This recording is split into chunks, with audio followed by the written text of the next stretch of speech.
The alarm at forward operating base Sigma wailed at 0400 hours, just like it had every morning for the past 21 months. Maya Rhodes rolled out of her narrow bunk, her fingers already reaching for her regulation boots before her eyes fully opened. At 27, she moved with the disciplined precision of someone who had learned that standing out meant inviting trouble. She was known as Trigger-Happy Rhodes, the marksman who couldn't control her impulses, at least that's what the official record claimed. What no one at FOB Sigma knew was that in less than 72 hours, her supposedly reckless tendencies would save an entire battalion from certain destruction. Before we jump back in, tell us where you're tuning in from, and if this story touches you, make sure you're subscribed, because tomorrow I've saved something extra special for you. The Khadari Mountains were unforgiving, a brutal landscape of jagged peaks and hidden valleys where temperatures soared above 110 degrees during the day and plummeted below freezing at night. FOB Sigma itself looked like an afterthought, a collection of hastily assembled structures perched on a rocky plateau overlooking territory that 3 different militant groups claimed as their own. Maya's reflection in the scratched mirror showed the same face she'd worn for months, auburn hair pulled back in a regulation bun so tight it gave her migraines, a 5 feet 6 inches frame that appeared smaller in the oversized desert camouflage, and eyes that had learned to expect nothing from anyone. Her hands bore the evidence of her daily routine, calluses from field stripping, weapons that real soldiers deemed beneath them, Rhodes. The voice sliced through the morning air like a combat knife. First Sergeant Donovan loomed in the doorway of the armory, his massive frame blocking most of the natural light, his perpetually sunburned face twisted with barely concealed disdain. Those Barrett M82s better be immaculate when I inspect them at 0700, and I mean spotless, not your usual reckless rush job. She didn't respond. 21 months of experience had taught her that any reaction only fueled his contempt. Instead, she nodded once and returned to her workbench where 5 heavy sniper rifles waited for the meticulous cleaning that had become her signature. Each weapon would be broken down completely, every component scrubbed until it gleamed, then reassembled with the kind of precision that would make a neurosurgeon envious. You know what your problem is, Rhodes? Donovan wasn't finished. He never was. You think being quick on the trigger makes you some kind of special operator. But spraying bullets like a garden hose ain't the same as precision shooting. Good thing, too. We'd all be court-martialed if we depended on your judgment in a firefight. The other soldiers within earshot chuckled right on cue. It was the same performance every day, with slight variations in the script. Sometimes it was about her intensity, sometimes about her gender, always about her infamous failure at the Advanced Combat Marksmanship program, the one black mark on her record that shadowed her everywhere like a persistent ghost. What they didn't know, what nobody at FOB Sigma knew, was that Maya Rhodes had been trained by Commander Santiago, the legendary Santiago, the woman who held the record for the most confirmed kills in special operations history.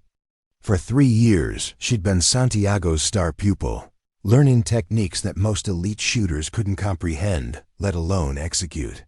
But that was before the ACMP, before Major Westfield had deliberately sabotaged her final qualification exercise by ordering a surprise artillery drill just as she squeezed the trigger.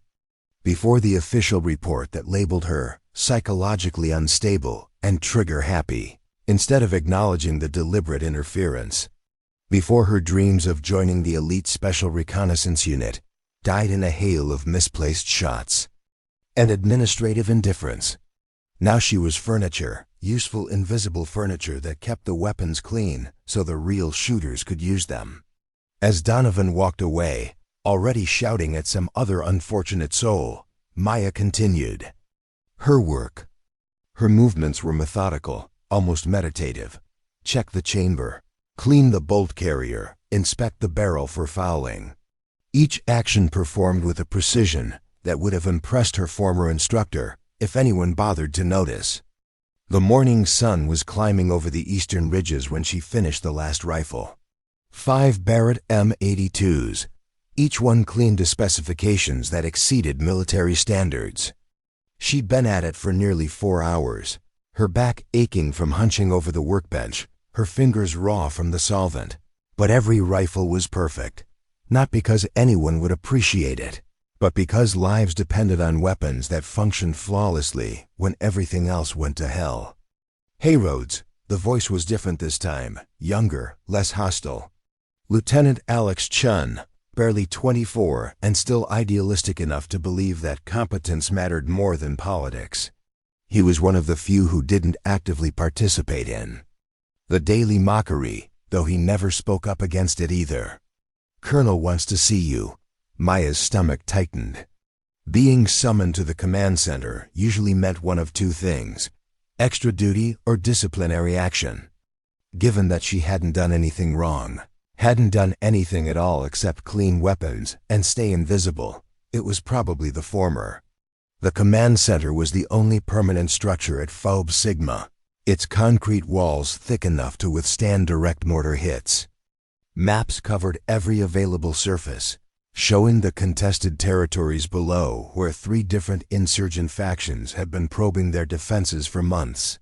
Communications equipment chattered constantly with traffic from other outposts, creating a background noise that never quite faded. Colonel Garcia looked up from a stack of reports when she entered. At 47, he was old enough to have seen real combat, young enough to still believe the military was fundamentally a meritocracy. His weathered face bore the kinds of scars that came from leading from the front, and his eyes held the wary patience of someone who'd learned that appearances could be deceiving. "Rhodes, we've got a situation developing." He gestured to the tactical display where red markers showed enemy positions in the valley. "Intelligence indicates increased activity along the southern corridor. We need all hands on deck for enhanced surveillance duties." Preparing and narrating this story took us a lot of time, so if you are enjoying it, subscribe to our channel. It means a lot to us. Now back to the story. She nodded, waiting for the assignment. Probably another 12-hour shift monitoring empty terrain through standard binoculars while pretending she couldn't shoot better than half the men assigned actual rifles. "You'll be on Overlook Point Charlie starting tomorrow," Garcia continued. "It's got the best visibility across the southern valley, nearly 1,800 meters of clear sightlines on good days." He paused, studying her face. "I know you've got an eye for details, Rhodes. We need someone who won't miss anything important." It wasn't exactly a compliment, but it wasn't an insult either. In the bizarre ecosystem of military hierarchy, being assigned to the most strategically significant observation point meant someone, somewhere thought she was competent. It was the closest thing to recognition she'd received in 21 months. As she walked back to the armory, Maya allowed herself a moment of something that might have been hope. Overlook Point Charlie was equipped with advanced thermal imaging systems and long-range optics. She'd finally have access to the kind of precision instruments she'd trained with under Commander Santiago. Maybe, just maybe, she'd get a chance to prove that she was more than just a glorified janitor with a uniform. She didn't know that in less than 48 hours, the 5th Battalion would be trapped in a deadly ambush 1,100 meters away with no qualified snipers available to help. She didn't know that her supposedly reckless instincts would be the only thing standing between 300 soldiers and a massacre. She didn't know that everything was about to change. But as she settled back into her routine of cleaning weapons and being invisible, something had shifted. For the first time in months, Maya Rhodes felt like she might actually belong somewhere, even if that somewhere was a lonely observation post on a scorching mountain, watching an empty valley for enemies that might never come. Tomorrow would prove her wrong about the enemies, but tonight, for just a few hours, she allowed herself to hope. The mess hall at 1800 hours was exactly what you'd expect from a military outpost. Built on a shoestring budget, fluorescent lights that buzzed incessantly, plastic tables scarred by years of abuse, and the persistent aroma of reheated MREs that had seen better days. Maya sat alone at the corner table she'd claimed as her own, mechanically working through a chicken and rice meal that tasted like cardboard sprinkled with regret. "Did you hear about Rhodes' new assignment?" The voice carried clearly across the nearly empty hall. Sergeant Keith Davis, a 26-year-old from Georgia whose main qualification seemed to be an endless supply of cruel jokes. "They're putting her on Overlook Charlie. Guess Command finally found the perfect job for someone who can't be trusted with live ammo, watching other people do the real work." The laughter that followed was predictable, like a bad sitcom laugh track. Maya kept her eyes on her tray, counting the grains of rice that clung to the plastic fork. She'd learned long ago that reacting only fed the beast. "I heard she almost made it through the Advanced Combat Marksmanship program," said Private Jackson, Davis's ever-present sidekick, almost being the key word. "Apparently she's so trigger-happy she couldn't wait for the commence fire command. Started blasting away like she was in a video game." More laughter. Maya's grip tightened imperceptibly on her plastic fork, but her expression never changed. What they didn't know, what nobody knew, was that her failure at a CMP had been orchestrated. Major Westfield had made sure she didn't make the cut, not because she lacked skill, but because she had too much of it. "Trigger-happy Rhodes," Davis continued, clearly enjoying his audience. "That's what they called her at the program. Heard she broke down when they washed her out." That was the part that stung the most, not because it was cruel, but because it was completely fabricated. She hadn't broken down. She'd stood at attention while Westfield delivered his verdict, accepted it with military bearing, and walked out with her head high. But the truth had never been as entertaining as fiction. "Leave it alone, Davis." The voice came from the serving line where Specialist Amir Kazemi was loading his tray with the same questionable meal. At 29, Kazemi was older than most of the enlisted personnel, a former engineering student who joined the military after his family fled their home country. He had kind eyes behind wire-rimmed glasses and the quiet manner of someone who preferred books to bullying. "What's that, computer?" "Boy," Davis's tone turned nasty. Kazemi's technical expertise made him another favorite target, though not as popular as Maya. "You defending your girlfriend?" "I'm suggesting you find better ways to spend your time than harassing fellow soldiers." Kazemi replied calmly, carrying his tray toward Maya's table. "We're all on the same team here." "Yeah, well, some team members are more useful than others." Davis's voice followed him across the room. "At least you can handle a weapon without spraying bullets everywhere." "Rhodes can't even what?" The new voice cut through the mess hall like a blade. Master Sergeant Ortega stood in the doorway, his 25 years of service evident in every line of his weathered face. At 54, he was the oldest soldier on the base, a veteran of conflicts most of the younger troops couldn't even locate on a map. His presence commanded immediate respect, not because of his rank, but because everyone knew he'd earned every stripe the hard way. Davis's cocky grin evaporated. "Nothing, Sergeant. Just talking.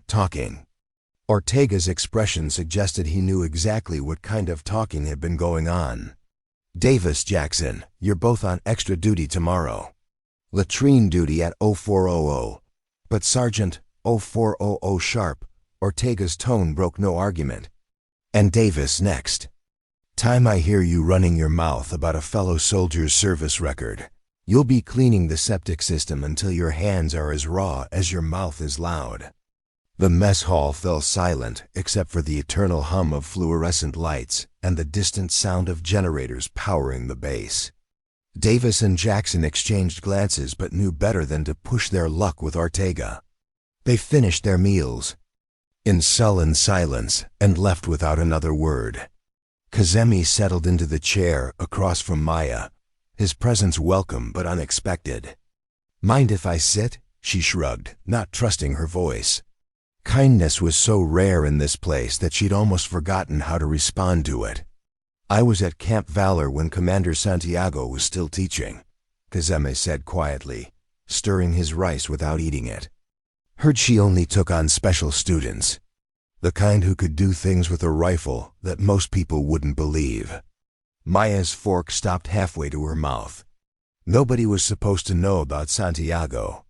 She'd kept that part of her background carefully hidden, knowing it would only make the mockery worse if people knew she'd trained with a legend and still failed at the CMP. "I also heard," Kazemi continued, his voice so low it barely carried across the small table, "that sometimes the best soldiers don't make it through programs for reasons that have nothing to do with their abilities." Their eyes met for the first time, and Maya saw something there she hadn't expected: understanding. Not pity, not curiosity, but the recognition of someone who'd seen enough military politics to know that talent and advancement didn't always go hand in hand. "Why are you telling me this?" she asked finally. Kazemi was quiet for a long moment, considering his words carefully. "Because I've been watching how you maintain those weapons.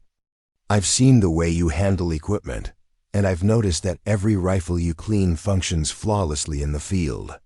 He paused. "That's not the work of someone who doesn't understand firearms."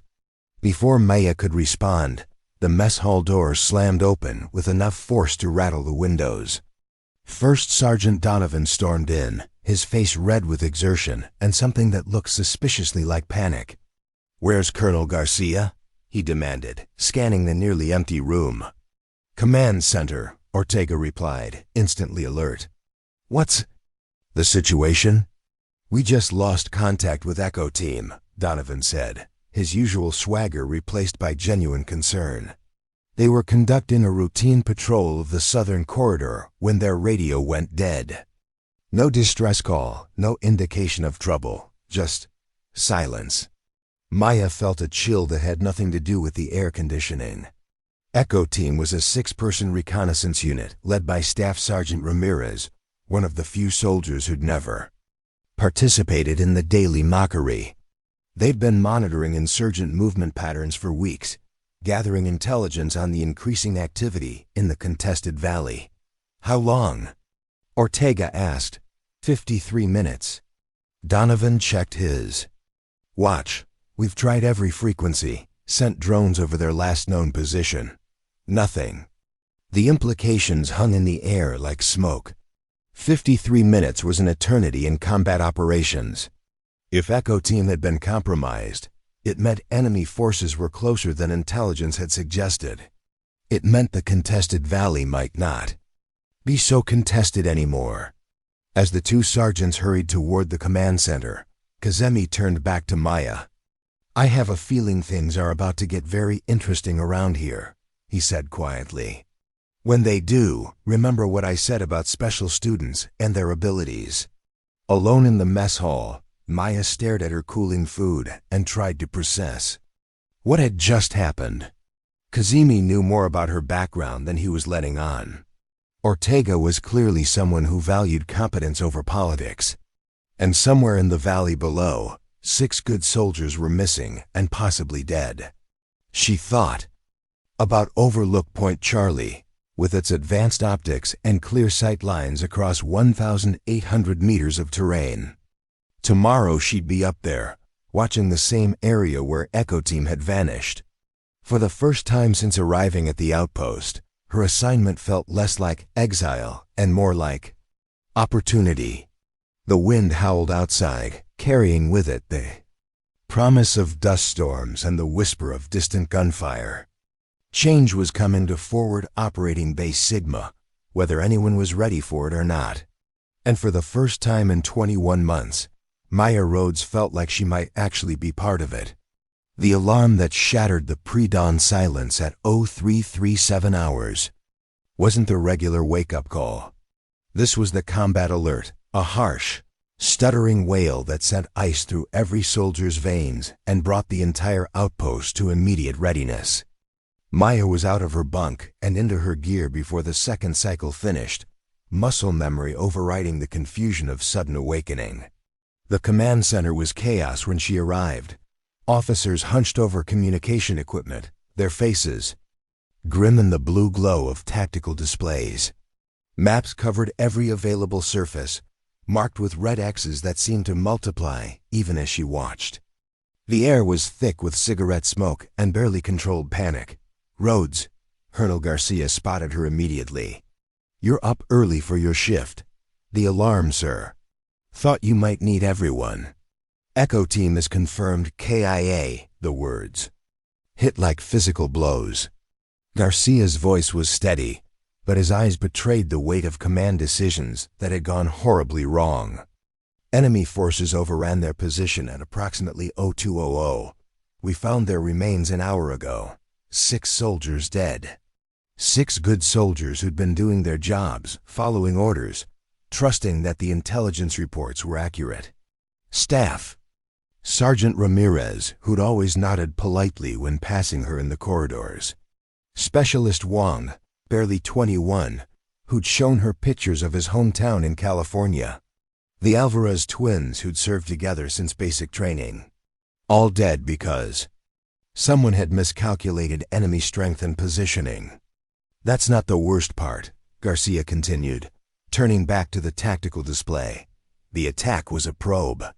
Intelligence indicates a major offensive is being planned, with our outpost as the preliminary target. We're looking at a coordinated assault within the next 24 hours. Master Sergeant Ortega approached with a clipboard thick with personnel assignments. "Sir, we've got a problem with surveillance coverage. With Echo Team gone, we're down 6 qualified spotters. Davis and Jackson are both on medical restriction from that training accident last week. We're running short on bodies for the observation posts." "What about Overlook Charlie?" Garcia asked. "That's our primary early warning position." "Rhodes is assigned there," Ortega replied, glancing at Maya with an expression she couldn't quite read. "But sir, with respect, surveillance duty during a potential enemy offensive requires someone who can do more than just watch." The implication was clear. When the shooting started, she'd be useless, just another liability in a position that might require split-second decisions between life and death.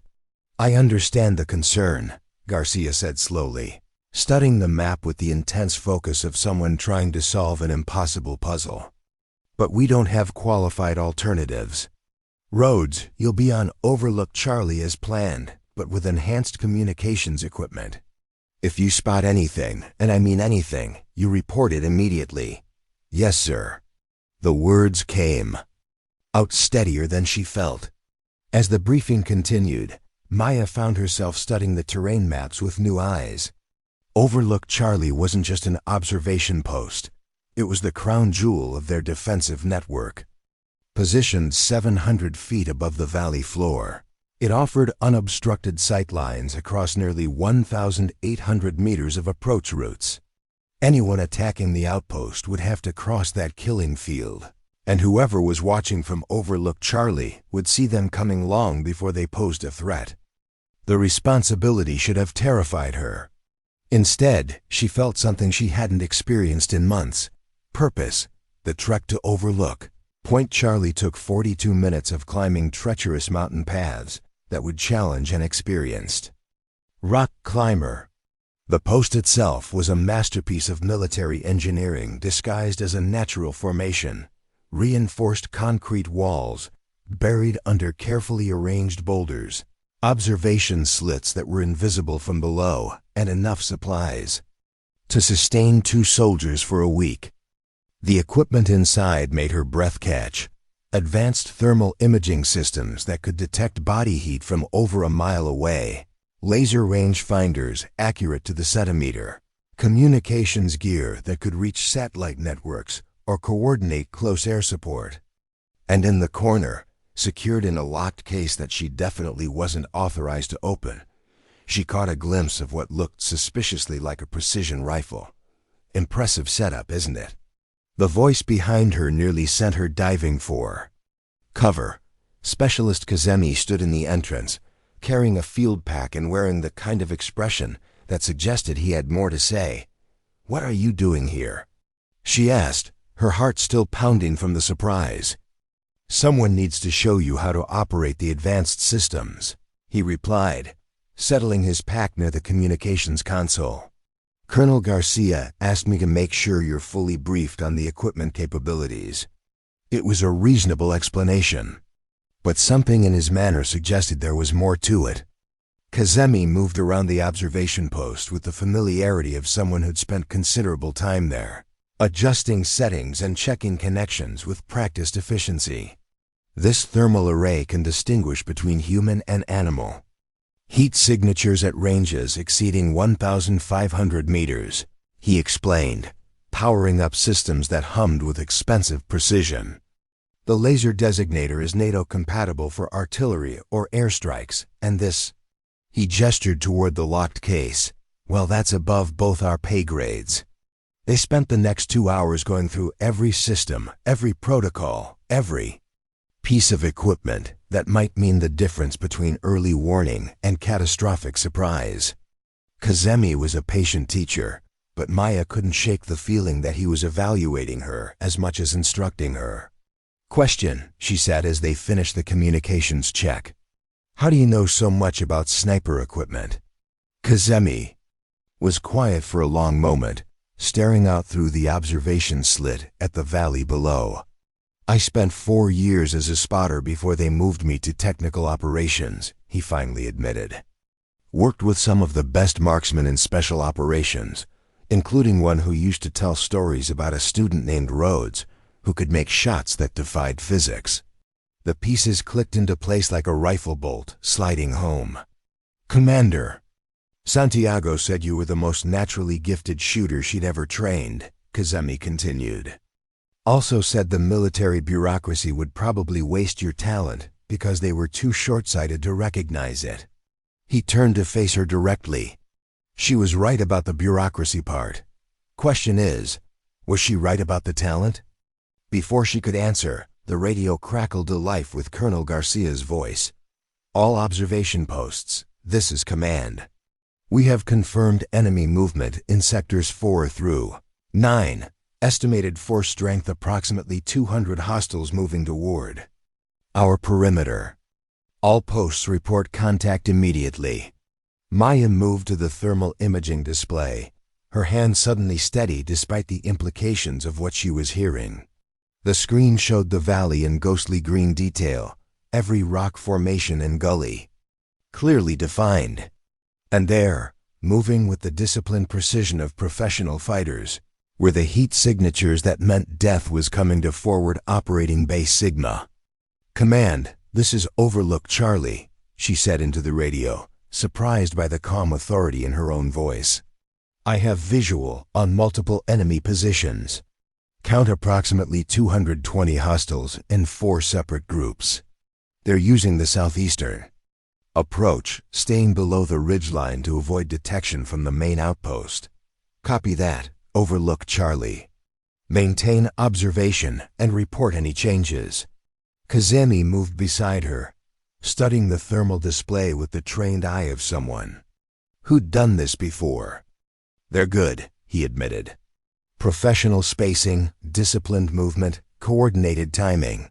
This isn't some ragtag militia. These are trained fighters. And they're heading straight for the valley intersection," Maya added, tracking the movement patterns with growing concern. "Current speed and direction will put them in assault range within 8 hours unless someone stops them first," Kazemi said quietly. The implication hung in the air between them like cordite smoke. The outpost's defensive positions were designed to repel frontal assaults, not coordinated attacks by professional fighters who knew how to use terrain and tactics.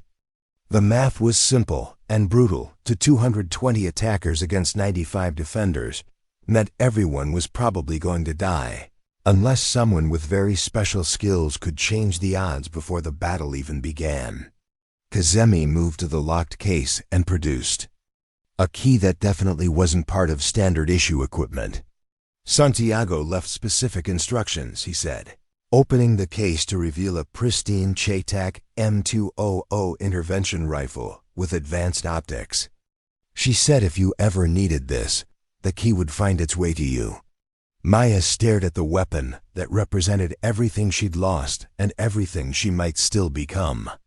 In her hands, that rifle could reach out 1,500 meters and touch someone with surgical precision. In the right circumstances, one shot could save dozens of lives. This is highly irregular, she whispered. So is having 220 enemy combatants about to overrun our position, Kazemi replied. Command doesn't know about the rifle. They don't need to know unless you use it. And if you use it, he met her eyes directly, you better not miss.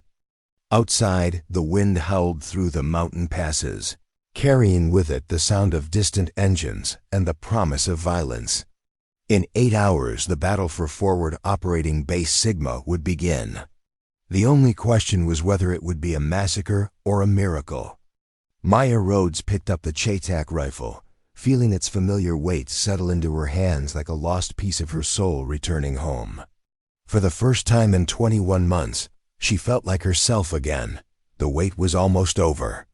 The call came at 13:47 hours, crackling through the radio with the kind of urgency that made experienced soldiers reach for their weapons before their minds fully processed the words. All stations, this is Highway Command.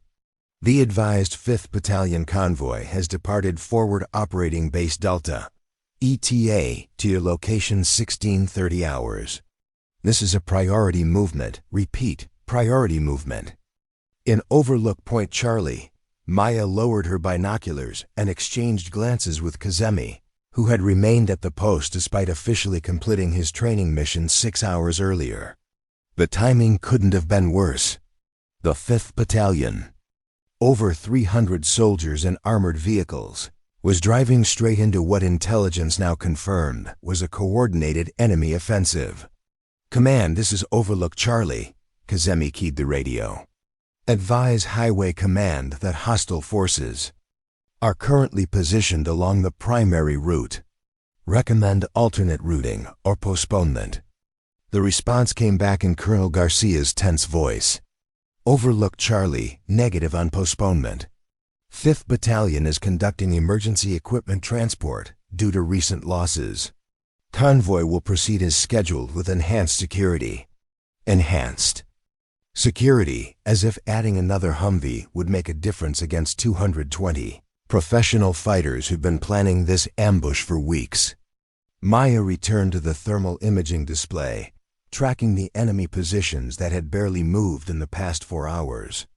They were waiting for something, probably the exact opportunity that the 5th Battalion's convoy was about to provide. They know, she said quietly. What do you mean? The enemy, they know about the convoy. She pointed to the thermal signatures clustered around prime ambush positions along a mountain road. Look at their deployment. They're not positioned to attack the outpost. They're positioned to hit a moving target on the highway. Emma Chun stepped onto the rugged training grounds of Fort Blackwater with boots that seemed too big for her 5'2" frame. Her petite body was almost swallowed by the standard issue fatigues that hung loose despite alterations. At 28, she looked nothing like the towering soldiers who dominated the elite rescue training facility. No one could have guessed that this small woman they dismissed would soon carry 3 wounded men to safety through conditions that broke even the strongest recruits. Before we jump back in, tell us where you're tuning in from, and if this story touches you, make sure you're subscribed because tomorrow I've saved something extra special for you. Emma hadn't been back to a military installation in 3 years, not since she'd walked away from her promising career after a mission that left her questioning everything. Today, she was here as an observer, accompanying her friend Dr. Nadia. Right, a trauma specialist invited to assess the facility's medical evacuation protocols. Fort Blackwater wasn't just any training center. It was the premier combat rescue facility where the military's most physically imposing soldiers came to earn their elite status. Everything about Fort Blackwater screamed strength and power. The obstacle courses were designed to challenge even Olympic athletes. The medical simulation buildings recreated the most challenging extraction scenarios imaginable. The training equipment cost millions, and the soldiers selected for the program were chosen primarily for their physical capabilities. Most stood over 6 feet tall with builds that intimidated at first glance. Their gear was cutting edge, their muscles were sculpted to perfection, and their confidence matched their imposing stature. Emma carried only a small backpack containing a notebook, water bottle, and a few protein bars. She walked with quiet confidence, her eyes unconsciously scanning the facility, noting exit routes, calculating distances, identifying potential hazards. Old habits never really disappeared. The stares began immediately. A cluster of trainees near the equipment shed didn't even try to lower their voices. "Who let the high school student in?" one said, his voice carrying across the yard. "Bring your daughter to work day was last month." A woman with broad shoulders and arms that could probably bench press Emma's entire body looked her up and down. "What's she going to do in an emergency? Ask the enemy to please stop shooting while she finds a step stool?" The mockery wasn't subtle or kind.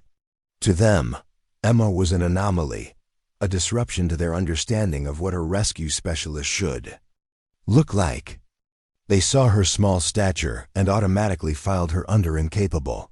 The jokes continued as Emma stood quietly, observing the training preparations without reaction. "Maybe she's here to test the child-sized dummies," another trainee suggested, generating a burst of laughter from his companions. Emma didn't speak or defend herself. She simply stood there, composed and still, watching as the training teams assembled their gear for the day's exercises. The facility kept watching her too, judging her, measuring her against their narrow definition of capability, and ultimately dismissing her. They had no idea that the woman they saw as insignificant would soon become the most important person any of them would remember. Dr. Wright emerged from the command building and approached Emma with an apologetic smile. "Sorry about the delay. Command briefing ran long." "I see you've been making friends," she added sarcastically, noticing the not-so-subtle glances from the trainees. "Nothing I haven't heard before," Emma replied, her voice calm and measured. "What's on the agenda today?" "They're running extraction simulations in the mountain terrain course. Multiple casualties, hostile conditions, the works. We'll be observing from the command center." Dr. Wright gestured toward a building with tinted windows, overlooking the massive training grounds. As they walked, Emma felt the weight of dozens of eyes following her. The whispers continued, some amused, others dismissive. One instructor even chuckled openly as she passed. Emma's expression never changed. She'd faced worse than playground bullies in her career. Inside the command center, screens displayed various angles of the training course. Rescue teams were gearing up, checking equipment, and reviewing extraction protocols. Emma recognized the routine, the methodical preparation that meant the difference between life and death in real-world scenarios. On the largest screen, Lieutenant Marcus Davidson was briefing his team, his 6'4" frame dominating the huddle of equally imposing soldiers. "That's their star performer," Dr. Wright explained, nodding toward Davidson. "Former football player, built like a tank, can carry 200 pounds of gear uphill without breaking a sweat. Command thinks he's their next great leader." Emma studied him silently, noting his confident stance, the way his team responded to him, the slight hitch in his preparation routine that spoke of overconfidence rather than thoroughness. Colonel Patricia Rivera entered the command center, her crisp uniform and ramrod posture demanding immediate respect. Her eyes landed on Emma, narrowed slightly, then moved to Dr. Wright. "Doctor, glad you could join us. The observation deck is prepared for your assessment." Her voice was professionally cordial, but carried an edge that suggested she viewed this entire assessment as an unnecessary formality. Dr. Wright nodded. "Thank you, Colonel. This is Emma Chen, my assistant for today's observation." Rivera's gaze returned to Emma, traveling from her small frame to her unassuming appearance, making no attempt to hide her skepticism.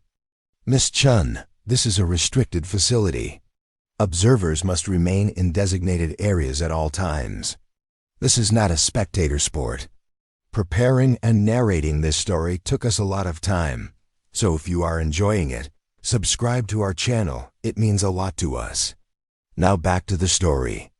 "Understood, Colonel," Emma replied simply, the Colonel's eyebrow raised slightly at Emma's calm response, as if she'd expected nervousness or intimidation. Finding neither, she turned back to the screens. "Teams will deploy in 15 minutes. Weather conditions on the mountain have deteriorated faster than anticipated. We're looking at heavy rain, poor visibility, and temperatures dropping below what was forecast." She spoke to the room at large, though her words seemed particularly directed at Dr. Wright. "These are the conditions our people train for. Real rescues don't wait for sunny days." Dr. Wright nodded. "We're not here to interfere, Colonel, only to observe and assess." The mockery continues as Emma and Dr. Wright make their way to the observation deck, a raised platform at the edge of the base camp that offers a clear view of the mountain training grounds. The rain has started, light at first but steadily increasing in intensity. Teams are finalizing their equipment checks, double wrapping sensitive gear against the weather. Lieutenant Davidson spots Emma as she takes her position at the observation rail. He nudges his second in command, nodding in her direction with an amused expression. "Hey, Tiny," he calls out, his voice carrying easily across the staging area. "You might want to head inside. Wouldn't want you to blow away in the wind." His team laughs on cue, the sound rippling across the yard. Emma remains still, her expression unchanging as she continues to observe the preparations. "I'm serious," Davidson continues, encouraged by his team's reaction.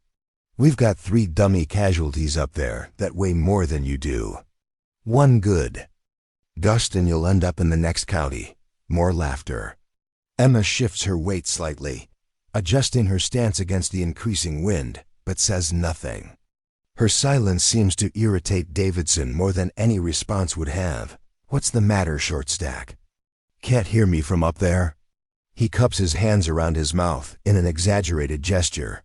"Need me to lift you up so you can see better?" Dr. Wright steps forward, her professional demeanor cracking slightly. "Lieutenant, perhaps you should focus on your mission preparations rather than harassing observers." Davidson's smile doesn't falter. "Just concerned for safety, ma'am." She looks like she belongs in middle school, not a combat rescue facility. Emma places a hand on Dr. Wright's arm, a gentle request to let it go. She's heard worse, much worse, and responded with the same steady silence. She's learned that some battles aren't worth fighting, especially against those who've already decided what you're capable of, based on appearances at another team leader. Sergeant Maya Ortiz approaches Davidson with a disapproving expression. "Cut it out, Mark. You're embarrassing yourself." She glances at Emma with something that might be respect, or at least professional courtesy. "Sorry about him. Some people never outgrow high school."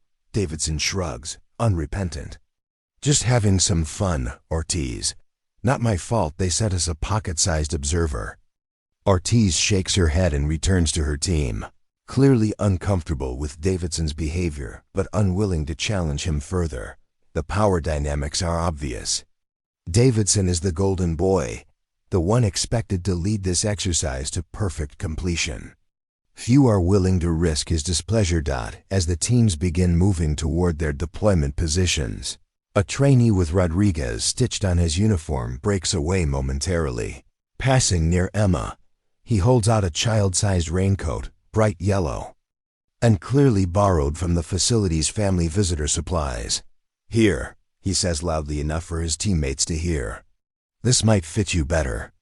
Don't want you catching cold out here with the grown-ups. Operations. Under different circumstances, she might have respected their skill. Today, that skill was going to get them killed. 5 minutes, convoy is visible from ambush position. The radio crackled with convoy traffic. Highway 12, this is 5th Battalion Command. Approaching checkpoint Bravo. No signs of hostile activity. Because they couldn't see what she could see. They couldn't see the professional killers waiting with infinite patience for the perfect moment. They couldn't see the RPG launchers, already trained on the exact spot where the lead vehicle would pass. 3 minutes, Kazemi whispered. Maya's world narrowed to the circle of her scope, the crosshairs perfectly aligned on the enemy team's position. Her breathing slowed to match her heartbeat. Her finger found the trigger's sweet spot, that precise pressure point between safety and action. Through the scope, she saw the enemy fighter shift slightly, preparing for his shot. In 45 seconds, the 5th Battalion's convoy would round the curve and enter his kill zone. In 50 seconds, the fighter would squeeze his trigger and change the course of the war, unless she squeezed hers first. Now or never, Kazemi said. Maya Rhodes, the failed marksmanship candidate who cleaned rifles for real soldiers, took a fire rose. Breath, held it, and made her choice. The shot that changed everything was barely audible above the mountain wind, the Chetax report echoing off the canyon walls like distant thunder. The sound rolled through the valley in waves that seemed to last forever. In the sudden silence that followed, Maya kept her eye pressed to the scope, watching the distant ridge where her target had been positioned. The enemy fighter was gone. Not ducking for cover, not repositioning for a better angle. Gone. Through her scope, she could see his weapon tumbling down the rocky slope, the carefully arranged camouflage disrupted, and what looked like a spray of dark liquid on the boulder where he'd been hiding. Jesus Christ, Kazemi whispered, his binoculars trained on the same position. Did you just... Hostile RPG team neutralized, Maya said into the radio, her voice steady despite the adrenaline coursing through her system. Convoy is cleared. To proceed, the radio exploded with confused chatter. Overlook Charlie, confirm your last transmission. Did you say RPG team neutralized? Confirmed, Command. Enemy strike team eliminated at range 1,127 meters. Convoy route is secure. In the valley below, the 5th Battalion's convoy rounded the curve exactly where the enemy team had been waiting. 12 armored vehicles moving at tactical speed, completely unaware that death had been waiting for them until 30 seconds ago. The lead vehicle's occupants would never know how close they'd come to becoming casualties of a war they were trying to win. From behind the safety of armored plating and tactical briefings, Overlook Charlie, this is Command. Colonel Garcia's voice carried a mixture of confusion and something that might have been awe. What was your firing position? We show no authorized sniper assets at your location. Before Maya could answer, Kazemi keyed the radio. Command, Specialist Rhodes engaged the target using personal equipment. She had clear sight lines and opportunity to prevent imminent threat to the 5th Battalion convoy. Personal equipment? Garcia's voice climbed an octave. Rhodes, are you telling me you made an 1,100-meter shot with unauthorized weapons? 1,127 meters, sir. And yes. The silence that followed was the kind that usually preceded either medals or court-martials.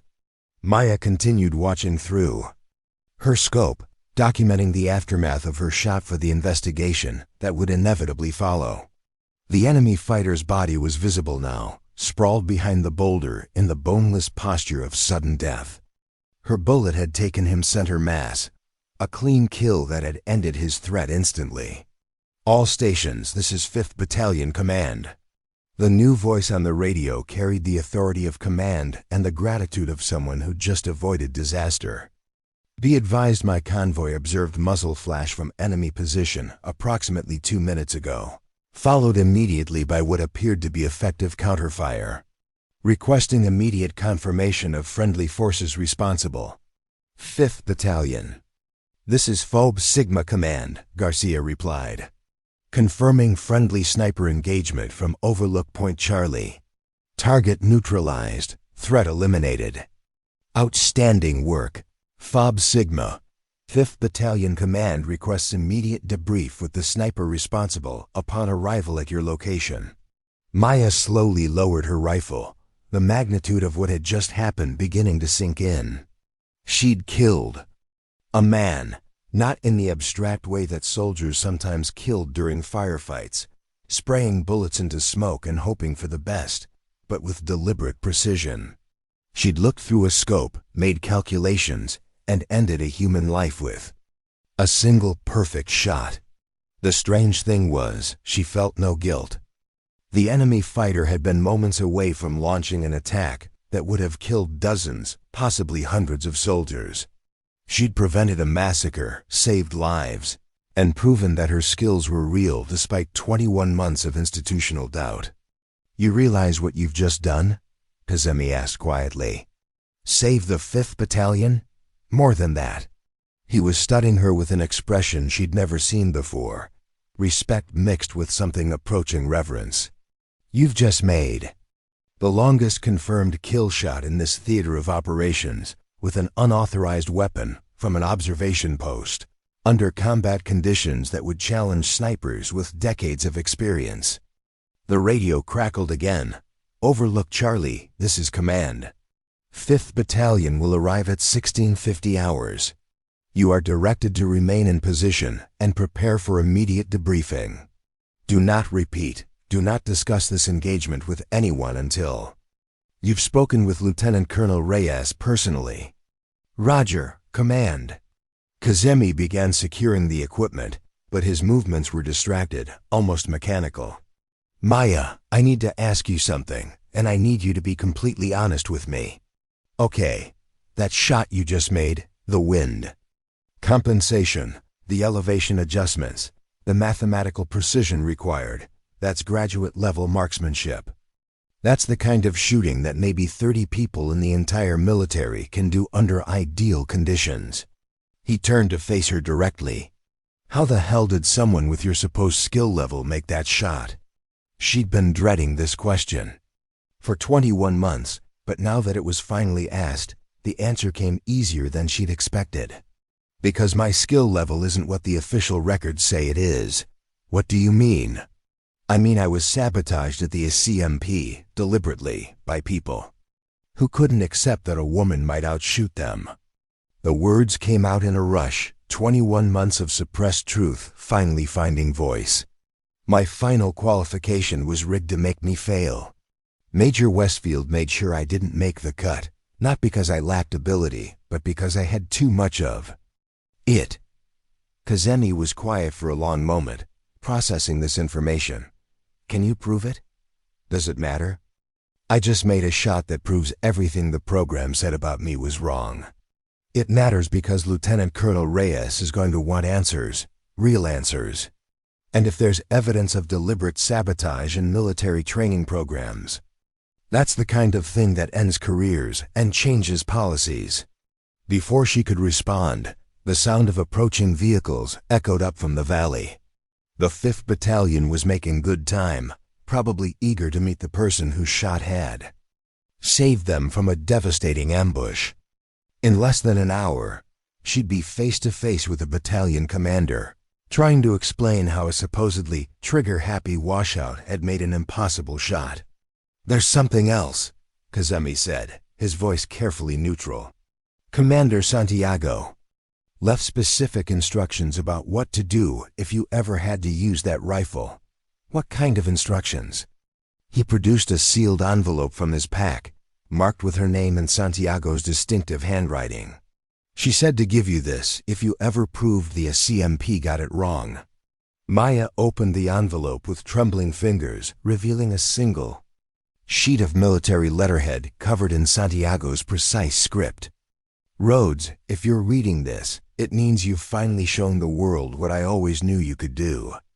The shot you just made is proof that talent can't be buried by bureaucracy or destroyed by jealousy. I've included documentation of your actual performance at the Advanced Combat Marksmanship program, including video evidence of the sabotage during your final qualification. Use it wisely. The military needs soldiers like you, whether they realize it or not. Commander Santiago. Attached to the letter were official forms, video recordings, and witness statements that painted a completely different picture of her program experience, evidence that her failure had been orchestrated, proof that she'd actually scored higher than any candidate in the program's history before the deliberate sabotage. She knew, Maya whispered. Santiago knew what they did to me. She also knew you'd get a chance to prove them wrong, Kazemi replied. Question is, what are you going to do with that proof? Through the observation slit, she could see the 5th Battalion's convoy climbing the mountain road toward the outpost. In 30 minutes, she'd be sitting across from one of the most respected officers in the military, with documented evidence of institutional sabotage and a perfect shot that proved her capabilities beyond any doubt. For 21 months, she'd accepted other people's assessment of her worth. She'd cleaned rifles for soldiers who couldn't make the shots she'd just demonstrated. She'd absorbed mockery and dismissal from people whose entire careers depended on skills she'd mastered years ago. I'm going to tell the truth, she said finally. All of it. And then I'm going to let Lieutenant Colonel Reyes decide what happens next. The wind was shifting, carrying with it the promise of dust storms and the whisper of change. In the valley below, enemy forces were probably wondering what had happened to their strike team. At the outpost, her fellow soldiers were about to discover that the woman they'd dismissed as useless had just saved an entire battalion from certain destruction. Everything was about to change, and for the first time in 21 months, Maya Rhodes was ready for it. Lieutenant Colonel Sofia Reyes was not what Maya had expected. At 48, she moved with the controlled grace of someone who'd earned her rank through competence rather than politics. Her dark hair pulled back in a regulation style that somehow managed to look both professional and elegant. When she entered the command center at 1712 hours, every soldier in the room snapped to attention with the kind of genuine respect that couldn't be faked. At ease, Rhea said, her voice carrying the quiet authority that came from 22 years of military service.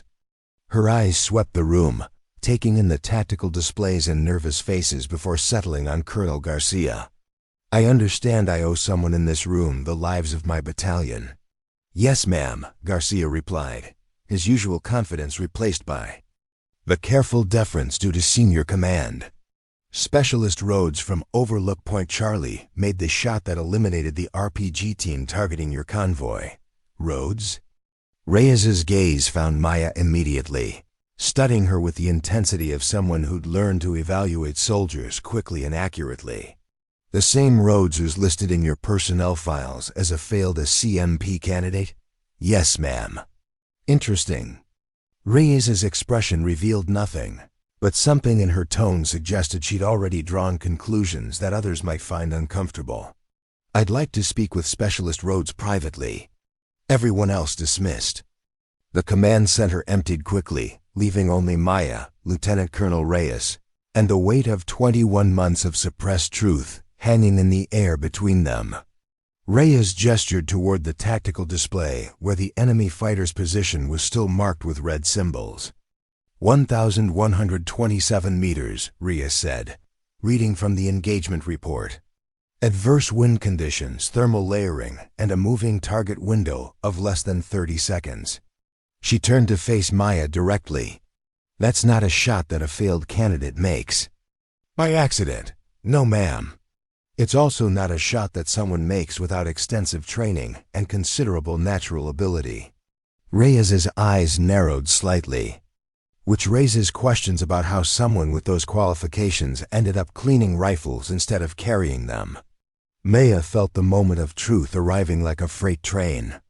She could offer excuses, blame circumstances, or try to minimize What had happened at the ACMP? Or she could trust that the commander who just survived a potential ambush might be interested in the truth. Colonel, with your permission, I have documentation that explains the discrepancy.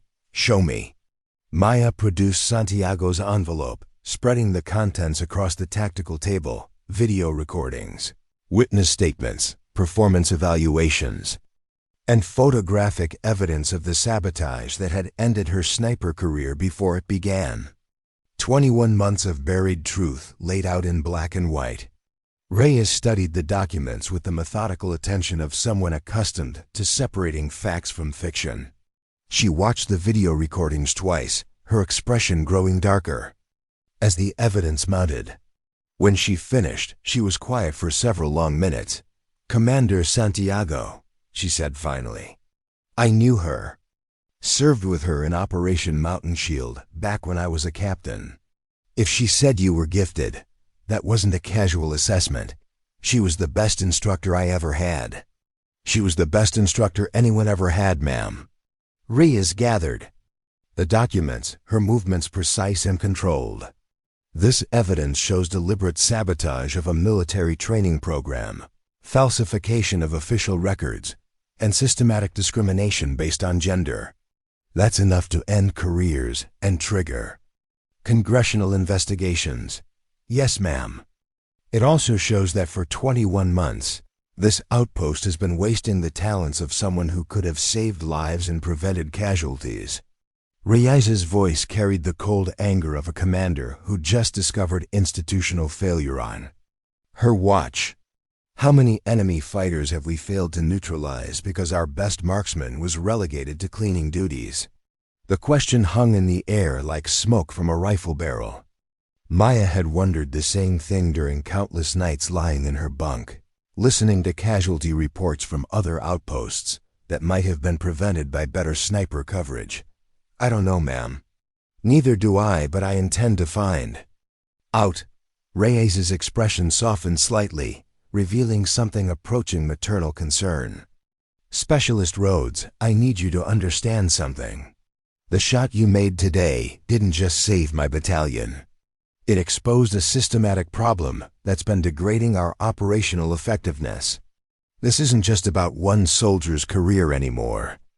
"I understand, ma'am. Do you?" "Because what I'm about to do is going to turn this entire command structure upside down. There will be investigations, transfers, and consequences for people who thought they were untouchable." Reyes leaned forward slightly. "Are you prepared for that level of attention?" Maya thought about 21 months of mockery and dismissal. She thought about First Sergeant Donovan telling her that cleaning guns wasn't the same as using them. She thought about Davis's cruel jokes and Westfield's deliberate sabotage. She thought about all the time she'd accepted other people's limitations as her own. "Colonel, I spent nearly 2 years being told I wasn't good enough to do the job I was trained for. Today I proved that assessment was wrong. If exposing that truth helps other soldiers avoid the same injustice, then yes, I'm prepared for the attention." Reyes smiled for the first time since entering the bunker. "Good answer. Now let's discuss your immediate future. Ma'am, as of right now, you're being transferred to my personal staff as a precision weapons specialist. You'll be responsible for establishing new marksmanship training protocols, evaluating current shooters, and ensuring that we never again waste talent due to bureaucratic incompetence." Reyes's tone became formal, official. "You'll also be receiving the medals and recognition that should have been yours 21 months ago." The words hit like physical blows. After so long accepting that her dreams were dead, the sudden resurrection of possibility was almost overwhelming. "Colonel, I don't know what to say. Say you'll do the job you were born for." "Yes, ma'am." "Excellent. Now let's go address your fellow soldiers. I have some announcements to make." The mess hall was packed when Lieutenant Colonel Reyes entered. Every soldier at the outpost crammed into the space that normally held maybe half their number. Word had spread quickly about the impossible shot, and everyone wanted to hear what the battalion commander had to say about it. Reyes took position at the front of the room, her presence commanding immediate silence. "Ladies and gentlemen, I'm here because one of your fellow soldiers saved my battalion today." Specialist Rhodes made a precision shot under adverse conditions that eliminated an enemy fighter and prevented what would have been a devastating ambush. A murmur ran through the crowd. Everyone knew about the shot by now, but hearing it confirmed by Lieutenant Colonel Reyes herself made it real in a way that rumors couldn't match. "However," Reyes continued, her voice carrying the sharp edge of command authority, "I've also discovered that Specialist Rhodes has been systematically underutilized due to false information in her personnel file. Information that was deliberately falsified by individuals who thought their prejudices were more important than our mission effectiveness." The murmur became uncomfortable silence. Reyes's tone promised consequences that nobody wanted to contemplate. "Effective immediately, there will be a complete review of all personnel evaluations and training records. Anyone found to have participated in deliberate sabotage or discrimination will face immediate disciplinary action, including possible court-martial." Her eyes swept the room, making contact with specific individuals whose faces had gone pale. "This command will operate on merit, not politics, period." First Sergeant Donovan, who'd spent months mocking Maya's abilities, looked like he'd swallowed something toxic.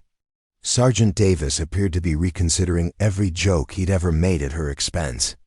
Even Colonel Garcia seemed uncomfortable, probably wondering what else might be hidden in the personnel files he'd trusted. "Specialist Rhodes," Reyes called out. Front and center. Maya made her way through the crowd, feeling hundreds of eyes following her movement. The same soldiers who dismissed her as furniture were now watching her with expressions ranging from shock to grudging respect to barely concealed fear. "Ladies and gentlemen," Reyes announced, "your new precision weapon specialist and marksmanship training coordinator. I suggest you listen carefully to anything she has to say about shooting, because the shot she made today is one that maybe 30 people in the entire military could execute under those conditions." The silence was absolute. 21 months of assumptions, prejudices, and casual cruelty had just been shattered by a single announcement from the most powerful officer most of them would ever meet. "Dismissed," Reyes concluded. "All senior staff report to the command center in 30 minutes. We have new protocols to establish." As the crowd dispersed, Maya found herself surrounded by the same soldiers who'd made her life miserable for months. But their expressions had changed. The mockery was gone, replaced by something she'd never seen directed at her before. Respect. Kazemi approached first, wearing a grin that could have powered the entire outpost. "So," he said quietly, "how does it feel to be right about everything?" "Terrifying," she admitted. "Good.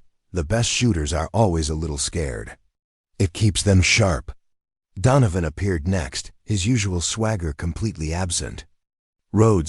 Specialist Rhodes, I owe you an apology." "A big one." "You owe me your life," she replied calmly. If that RPG team had succeeded, their next targets would have been the leadership of this outpost. "That includes you." He nodded slowly, understanding dawning in his eyes. "What can I do to make it right?"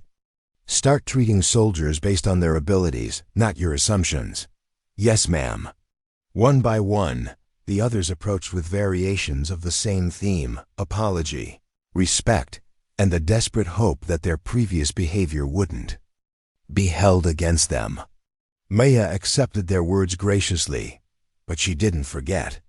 Change was coming to forward operating base Sigma, and everyone would have to prove they deserved to be part of it. As the mess hall finally emptied, she stood alone with the weight of transformation settling around her like a new uniform. In 21 months, she'd gone from promising marksman candidate to failed washout to rifle cleaner to the soldier who'd saved a battalion with an impossible shot. Tomorrow she'd begin the work of ensuring that no other talented soldier would suffer the same injustice she'd endured. But tonight, for the first time in months, Maya Rhodes allowed herself to believe that maybe, just maybe, she was exactly where she belonged. The war was far from over, but one battle, the most important one, had finally been won. The investigation began at 0600 hours the next morning, led by Colonel Michelle Harrison from the Inspector General's office. Harrison was a sharp-eyed woman who'd built her career on exposing institutional failures and holding people accountable for their decisions. When she walked into the command center carrying 3 file boxes and wearing the expression of someone who smelled blood in the water, everyone knew that careers were about to end. "Gentlemen," Harrison announced to the assembled officers, "we have a problem. Not just with one fraudulent evaluation, but with a pattern of discriminatory practices that extends back several years and involves multiple installations." Colonel Garcia shifted uncomfortably. He'd spent the night reviewing every personnel file, trying to identify other cases where capable soldiers might have been sidelined by prejudice or politics. The results had been depressing and professionally embarrassing. "How extensive?" Lieutenant Colonel Reyes asked, though her tone suggested she already suspected the answer. "Extensive enough to trigger a congressional investigation," Harrison replied, opening her first file box. "We've identified 22 separate incidents at 7 different installations where female soldiers with exceptional qualifications were failed out of advanced training programs under suspicious circumstances. Rhodes's case isn't unique, it's just the most dramatic." The silence that followed was the kind that usually preceded mass resignations and career-ending transfers. Harrison began distributing documents that painted a picture of systemic bias that went far beyond individual prejudice. "Major Westfield, the instructor who failed Rhodes at the ACMP, has been under investigation for 9 months, Harrison continued. "We have evidence that he deliberately sabotaged female candidates who scored higher than their male counterparts. Rhodes was actually his 8th victim. 8 qualified marksmen," Reyes said quietly. "Lost to the military because one instructor couldn't accept that women might be better shooters than men." 8 that we know of," Harrison corrected. "The investigation is ongoing." Maya sat in the corner of the bunker, officially present as a witness, but feeling like she was watching someone else's life unfold. The documents Harrison was revealing painted a picture of conspiracy that went far beyond her personal experience. She'd thought her sabotage was isolated, personal. Learning that it was part of a broader pattern made it somehow worse and better simultaneously. "What about the personnel at this outpost?" Reyes asked. "Were they complicit in maintaining the false narrative about Rhodes's abilities?" Harrison consulted her notes. "Most appear to have been misled rather than deliberately deceptive. They based their treatment of Rhodes on false information in her file, not personal knowledge of her failure." She paused. "However, there are exceptions." First Sergeant Donovan, who'd been standing at attention near the back of the room, visibly paled. His months of public mockery and deliberate humiliation were about to be examined under the harsh light of official scrutiny. "Sergeant Donovan," Harrison called out, "your conduct towards Specialist Rhodes has been documented by multiple witnesses. Care to explain why you thought it appropriate to publicly demean a fellow soldier based on unverified information?" Donovan opened his mouth, then closed it again. There was no good answer to that question, and everyone in the room knew it. I was wrong, ma'am. I let personal bias cloud my judgment." "Personal bias?" Harrison repeated the words like they tasted bad. "Is that what you call systematic harassment and deliberate humiliation of a soldier under your command?" "No excuse, ma'am. You're right, there's no excuse." Harrison made a note in her file. "You're being transferred to a support assignment pending full review. Your actions potentially compromised operational security by ensuring our most qualified marksman was relegated to support duties." The mathematics of military justice were simple and brutal. Donovan's career was effectively over, killed by his own prejudice and arrogance. 22 years of service destroyed because he couldn't see past his assumptions about women in warfare. Harrison turned her attention to Colonel Garcia. Colonel, as commanding officer, you bear responsibility for the morale and effective utilization of your personnel. How did you miss the fact that your supposed logistics specialist was making maintenance adjustments to precision weapons that exceeded manufacturer specifications? Garcia had clearly been dreading this question. Ma'am, I trusted the accuracy of her personnel file. If I'd known her actual qualifications, you would have what? Actually evaluated her capabilities instead of accepting paperwork as gospel? Harrison's voice carried the disappointed tone of someone who'd seen this kind of institutional failure too many times. Colonel, effective leadership requires you to assess your people based on their demonstrated abilities, not bureaucratic assumptions. Yes, ma'am.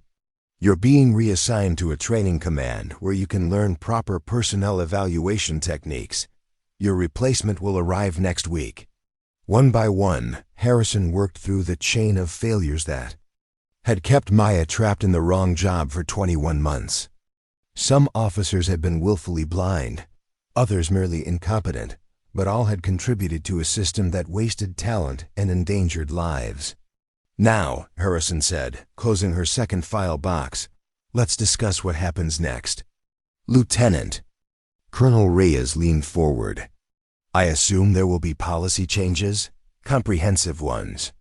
All advanced training programs will implement blind evaluation protocols. Video recording will be mandatory for final qualifications, and we're establishing an independent review board for any candidate who claims discriminatory treatment. Harrison smiled grimly. We're also retroactively reviewing every female soldier who's been failed out of combat training in the past 6 years. How many? Potentially hundreds. This investigation is going to reshape how the military approaches advanced training and personnel evaluation. Maya felt the weight of unintended consequence settling on her shoulders. Her single shot hadn't just saved the 5th Battalion. It had triggered a systemic examination that would affect thousands of soldiers and fundamentally alter military culture. Specialist Rhodes, Harrison called out. I need to ask you something directly. Given everything you've endured, do you still want to serve in the military? The question caught her off guard. She'd been so focused on proving her abilities that she hadn't considered whether she actually wanted to continue in an institution that had treated her so poorly. Ma'am, I joined the military to serve my country and use my skills to protect other soldiers. That hasn't changed, regardless of how individuals have treated me. Good answer. Because the Army needs leaders who understand both excellence and injustice. Harrison consulted her final set of documents. You're being promoted to sergeant and assigned to establish the new Advanced Precision Marksmanship Training Center at Fort Carson. You'll be responsible for developing programs that identify and nurture talent regardless of gender, race, or background. The promotion hit like a physical shock, from failed candidate to program director in less than 24 hours. The military's capacity for dramatic change, when properly motivated, was almost frightening. Additionally, Harrison continued, you'll be receiving the Bronze Star with Valor for your actions yesterday. The citation will specifically mention your courage in taking unauthorized action to prevent an ambush under adverse conditions. Lieutenant Colonel Reyes smiled. The ceremony will be next month at the Pentagon. Full dress uniform, media coverage, the complete spectacle. The military needs heroes, and it especially needs heroes who represent the changes we're trying to make. As the meeting concluded and the participants filed out, Maya remained seated, trying to process the magnitude of what had just happened. 21 months of suffering had been transformed into a platform for change. Her personal vindication had become institutional reform. Kazemi approached as the room emptied. So, he said, any regrets about taking that shot? None whatsoever. Good, because you're about to become the poster child for military reform. That comes with its own challenges. She nodded, understanding the implications. Her story would be told and retold, analyzed and scrutinized, used as evidence in debates about military culture and gender equality. The quiet soldier who just wanted to do her job would become a symbol, whether she liked it or not. "Amir," she said quietly. "Thank you for believing in me when nobody else did, for having that key when I needed it, for everything. Thank you for proving that Commander Santiago was right about special students and their abilities." As they walked out of the command center together, Maya felt the weight of 21 months of frustration and humiliation finally lifting from her shoulders. Justice hadn't just been served. It had been delivered with precision that would have made Santiago proud. Tomorrow would bring new challenges, new responsibilities, and new opportunities to prove that talent couldn't be buried by prejudice. But tonight, for the first time since arriving at Forward Operating Base Sigma, she was exactly who she was supposed to be: Sergeant Maya Rhodes, precision weapons specialist, and the soldier who'd changed everything with a single perfect shot. The war against injustice was far from over, but one decisive battle had been won. And sometimes that was enough to change the world. 8 months later, Staff Sergeant Maya Rhodes stood on the observation deck of the Advanced Precision Marksmanship Training Center at Fort Carson, watching the latest class of marksman candidates work through their final qualification exercises. The facility was everything she'd dreamed of during those long nights at Forward Operating Base Sigma: state-of-the-art equipment, comprehensive training protocols, and most importantly, evaluation systems that measured ability rather than assumptions.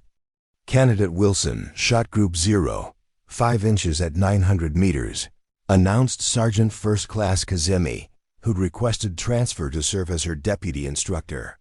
Candidate Johnson, 7 inches. He paused, checking his scope. And Candidate Rivera, perfect 0, 3 shots through the same hole at 900 meters. Maya smiled as she watched Candidate Rivera, a 24-year-old woman from Florida, whose application had been rejected 3 times by other programs before the new evaluation protocols were implemented. Her natural ability was extraordinary, but under the old system, she would have been dismissed for temperamental concerns, or insufficient field presence, or any of the dozen coded phrases that had been used to exclude qualified women. Rivera's got potential, Kazemi said, joining Maya on the observation deck. Her trajectory calculations are faster than the computer systems. I've never seen anything like it. Commander Santiago always said the best shooters think in numbers, Maya replied. Everything else is just equipment. The Advanced Precision Marksmanship Training Center had graduated 173 snipers in its first 8 months of operation. 58 of them were women. The military's precision weapons capabilities had improved by measurable percentages, directly attributed to the expanded talent pool that came from evaluating soldiers based on ability rather than preconceptions. Speaking of Santiago, Kazemi said, producing an envelope from his jacket. This came through official channels yesterday. The letter was brief but characteristic of her old instructor's direct communication style. Rhodes heard about the training center. Numbers don't lie, and your numbers prove what I always knew. Talent finds a way to surface when given the opportunity. The military is better for your service, and the country is safer for your skills. Commander Santiago, Rhett. Attached was a newspaper clipping from her hometown paper in New Mexico, showing her at a veterans ceremony wearing a proud smile and a t-shirt that read, "I trained Rhodes." Apparently, her famous student story had made her something of a local celebrity. She's doing speaking engagements now, Kazemi added. Talks about the importance of recognizing potential wherever it exists. Uses your story as the primary example. Before Maya could respond, her radio crackled with an incoming call from the main administration building. Staff Sergeant Rhodes. You have visitors at the front gate. General Matthews and someone from the Secretary of Defense's office. On my way. The drive to the front gate took 14 minutes through the sprawling complex that had become her professional home. The Advanced Precision Marksmanship Training Center occupied 2,800 acres of Colorado countryside, with shooting ranges that extended to 1,800 meters and facilities that rivaled anything in the world. It was everything a precision weapons instructor could want, and it existed because one shot had proven that the military was wasting its most valuable resource, human potential. General Matthews waited in the visitor's center, accompanied by a tall woman in an expensive suit who radiated the confidence of someone accustomed to wielding political power. The suit suggested civilian authority at the highest levels. Staff. Sergeant Rhodes, Matthews said, offering her hand with the genuine warmth that had characterized their relationship since that day at Forward Operating Base Sigma. I'd like you to meet Deputy Secretary Wilson from the Secretary of Defense's office. Wilson studied her with the calculating gaze of someone who saw political opportunity in personal stories. Sergeant Rhodes, your transformation from overlooked support personnel to decorated instructor has become something of a phenomenon in Washington. The Secretary would like to discuss expanding your program nationally. Expanding? How, ma'am? Every branch of service, Marines, Navy, Air Force, Coast Guard, they all want their own versions of what you've built here. Wilson gestured toward the training facilities visible through the window. Your success rates are unprecedented, and more importantly, your graduates are saving lives in the field. It was true. Reports from active combat zones consistently showed that marksmen trained under the new protocols were more effective, more adaptable, and more precise than their predecessors. The mathematical approach Santiago had taught her, combined with evaluation systems that identified natural ability, regardless of demographics, was producing results that couldn't be argued with. There's also the congressional hearing next month, Matthews added. The House Armed Services Committee wants your testimony about discriminatory practices in military training. Your story has become the centerpiece of proposed legislation. Maya nodded, though the prospect of congressional testimony still made her uncomfortable.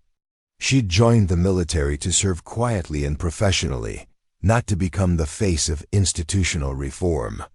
But her single shot had made her a symbol, whether she wanted it or not. Sergeant, I need to ask you something directly, Wilson said. Are you prepared for the level of scrutiny that comes with national expansion? Your background will be examined, your methods questioned, your results challenged. Not everyone is happy about the changes you forced. I understand, ma'am. But the results speak for themselves. They do indeed. Wilson smiled for the first time since arriving. Which is why the Secretary wants to offer you a direct commission to captain, with orders to establish training centers at 7 additional installations within the next 24 months. Captain. The promotion would skip her past multiple enlisted ranks directly into the officer corps. It was unprecedented, extraordinary, and terrifying in its implications. Ma'am, I'm honored, but I need to ask, why me? There are officers with more experience, more education, more political savvy.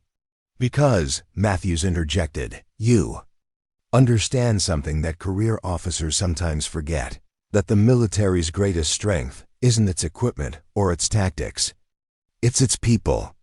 And you've proven that we've been wasting our most valuable people due to prejudice and short-sightedness. Wilson nodded.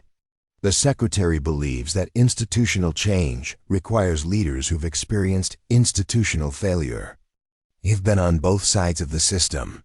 You understand what it's like to be dismissed and what it takes to prove the dismissal wrong. Emma Chun stepped onto the rugged training grounds of Fort Blackwater with boots that seemed too big for her 5'2" frame. Her petite body was almost swallowed by the standard issue fatigues that hung loose despite alterations. At 28, she looked nothing like the towering soldiers who dominated the elite rescue training facility. No one could have guessed that this small woman they dismissed would soon carry 3 wounded men to safety through conditions that broke even the strongest recruits. Before we jump back in, tell us where you're tuning in from, and if this story touches you, make sure you're subscribed because tomorrow I've saved something extra special for you. Emma hadn't been back to a military installation in 3 years. Not since she'd walked away from her promising career after a mission that left her questioning everything. Today, she was here as an observer, accompanying her friend Dr. Nadia.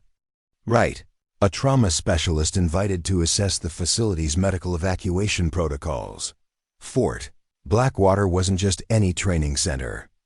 It was the premier combat rescue facility, where the military's most physically imposing soldiers came to earn their elite status. Everything about Fort Blackwater screamed strength and power. The obstacle courses were designed to challenge even Olympic athletes. The medical simulation buildings recreated the most challenging extraction scenarios imaginable. The training equipment cost millions, and the soldiers selected for the program were chosen primarily for their physical capabilities. Most stood over 6 feet tall with builds that intimidated at first glance.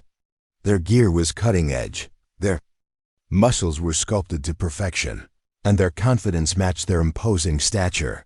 Emma carried only a small backpack containing a notebook, water bottle, and a few protein bars. She walked with quiet confidence, her eyes unconsciously scanning the facility, noting exit routes, calculating distances, identifying potential hazards. Old habits never really disappeared. The stares began immediately. A cluster of trainees near the equipment shed didn't even try to lower their voices. "Who let the high school student in?" one said, his voice carrying across the yard. "Bring your daughter to workday was last month." A woman with broad shoulders and arms that could probably bench press Emma's entire body looked her up and down. "What's she going to do in an emergency?" "Ask the enemy to please stop shooting while she finds a step stool." The mockery wasn't subtle or kind. To them, Emma was an anomaly, a disruption to their understanding of what a rescue specialist should look like. They saw her small stature and automatically filed her under incapable. The jokes continued as Emma stood quietly, observing the training preparations without reaction. "Maybe she's here to test the child-sized dummies," another trainee suggested, generating a burst of laughter from his companions. Emma didn't speak or defend herself. She simply stood there, composed and still, watching as the training teams assembled their gear for the day's exercises. The facility kept watching her too, judging her, measuring her against their narrow definition of capability, and ultimately dismissing her. They had no idea that the woman they saw as insignificant would soon become the most important person any of them would. "Remember." Dr. Wright emerged from the command building and approached Emma with an apologetic smile. "Sorry about the delay. Command briefing ran long." "I see you've been making friends," she added sarcastically, noticing the not-so-subtle glances from the trainees. "Nothing I haven't heard before," Emma replied, her voice calm and measured. "What's on the agenda today?" "They're running extraction simulations in the mountain terrain course. Multiple casualties, hostile conditions, the works. We'll be observing from the command center." Dr. Wright gestured toward a building with tinted windows, overlooking the massive training grounds. As they walked, Emma felt the weight of dozens of eyes following her. The whispers continued, some amused, others dismissive. One instructor even chuckled openly as she passed. Emma's expression never changed. She'd faced worse than playground bullies in her career. Inside the command center, screens displayed various angles of the training course. Rescue teams were gearing up, checking equipment, and reviewing extraction protocols. Emma recognized the routine, the methodical preparation that meant the difference between life and death in real-world scenarios. On the largest screen, Lieutenant Marcus Davidson was briefing his team, his 6'4" frame dominating the huddle of equally imposing soldiers. That's their star performer, Dr. Wright explained, nodding toward Davidson. Former football player, built like a tank, can carry 200 pounds of gear uphill without breaking a sweat. Command thinks he's their next great leader. Emma studied him silently, noting his confident stance, the way his team responded to him, the slight hitch in his preparation routine that spoke of overconfidence rather than thoroughness. Colonel Patricia Rivera entered the command center, her crisp uniform and ramrod posture demanding immediate respect.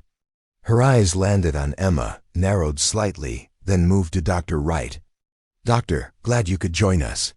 The observation deck is prepared for your assessment."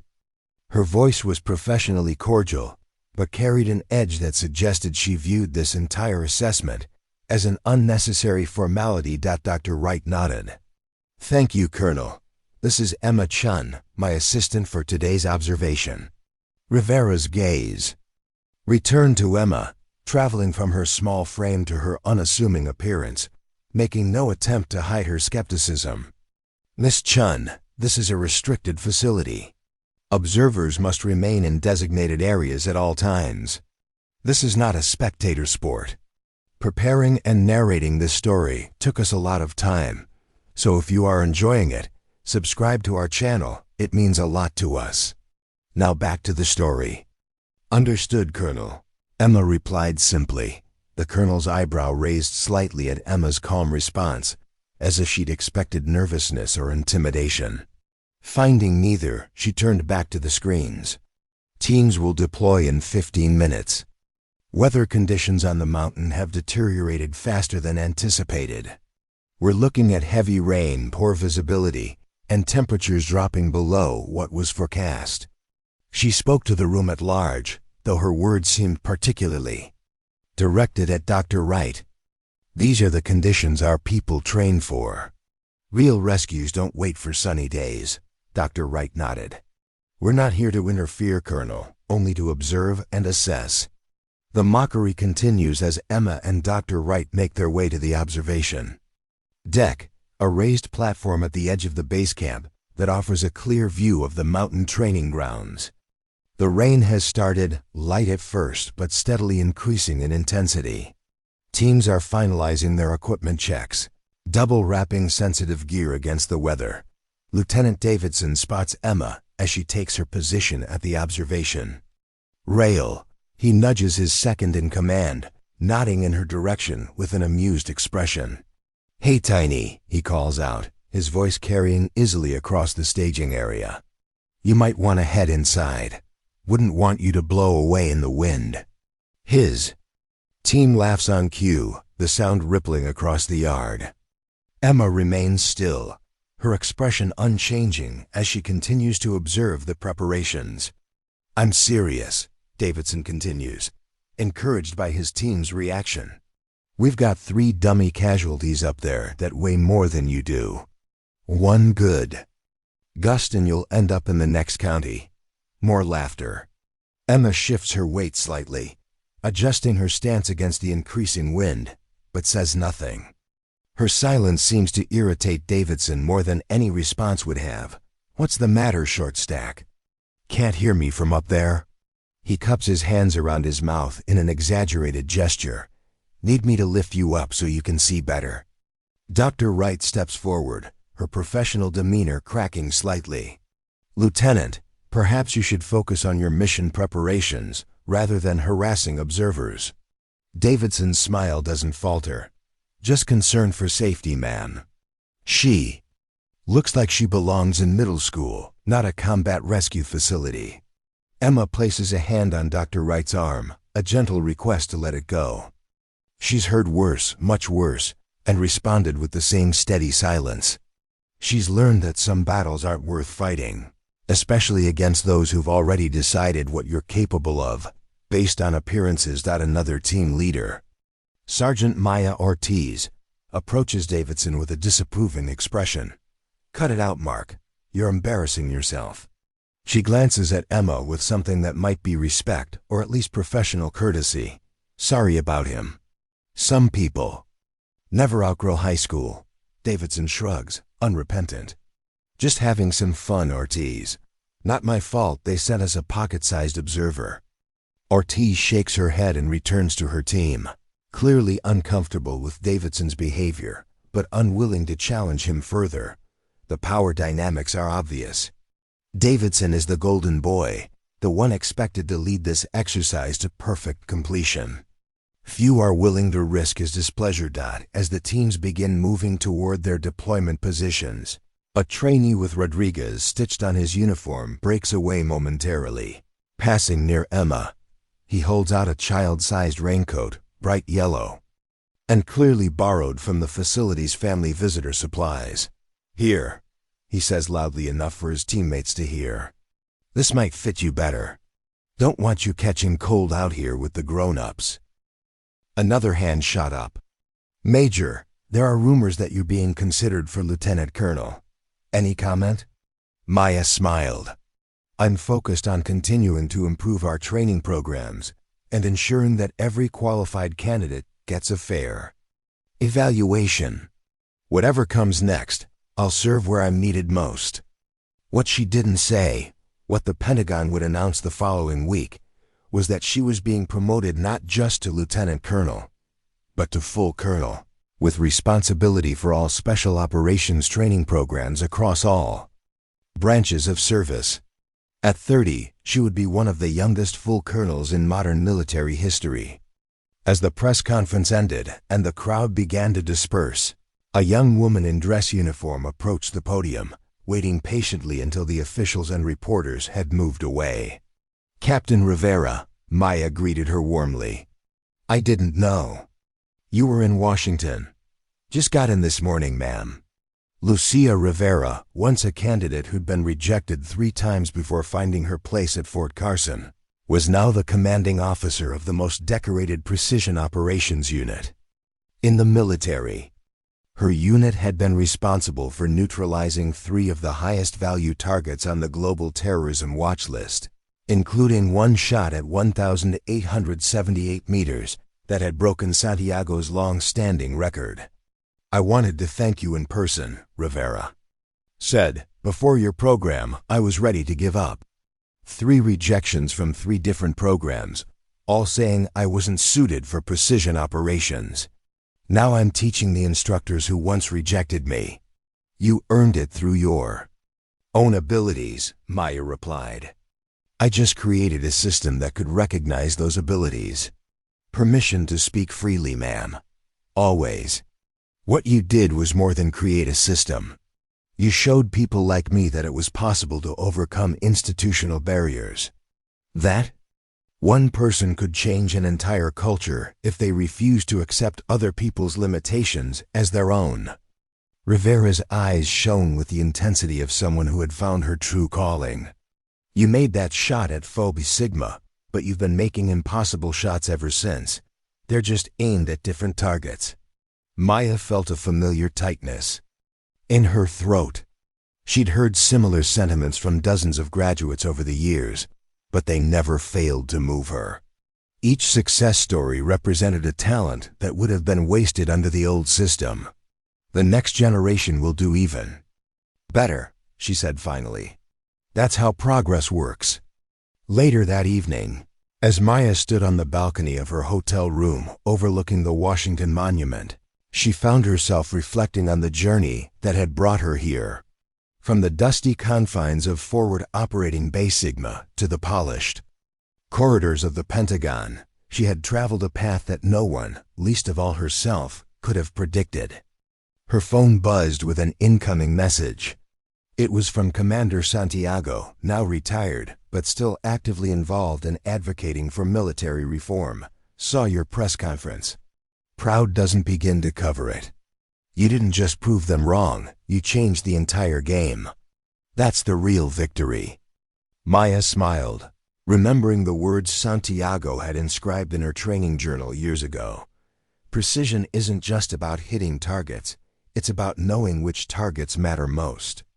In the distance, she could see the lights of the Pentagon, where tomorrow she would meet with the Joint Chiefs to present the next phase of the training initiative. The plan was ambitious, extending the blind evaluation protocols to all combat specialties, not just marksmanship, but the results from the sniper programs had earned her the political capital to push for broader reforms. The military was changing, not just in its procedures, but in its fundamental understanding of what made a soldier effective. The old metrics, physical size, aggressive demeanor, conformity to traditional expectations, were giving way to new standards based on measurable performance, adaptability, and cognitive processing. And it had all started with one unauthorized shot from a supposedly trigger-happy washout who refused to believe that other people's prejudices defined her abilities. As the night settled over the capital, Maya Rhodes, once dismissed as reckless, now celebrated as visionary, allowed herself a moment of quiet pride. The battle against institutional bias wasn't over, but the momentum had shifted.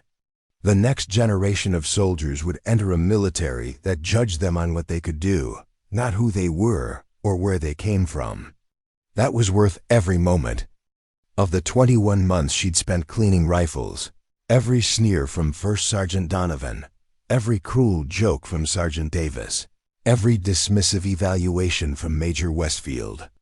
She had transformed personal injustice into institutional change, and in doing so, had created a legacy that would outlast any medal or promotion.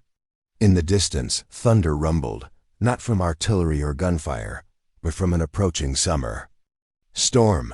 Maya smiled at the familiar sound, so different from the sharp report of a precision rifle, but carrying the same promise of transformation.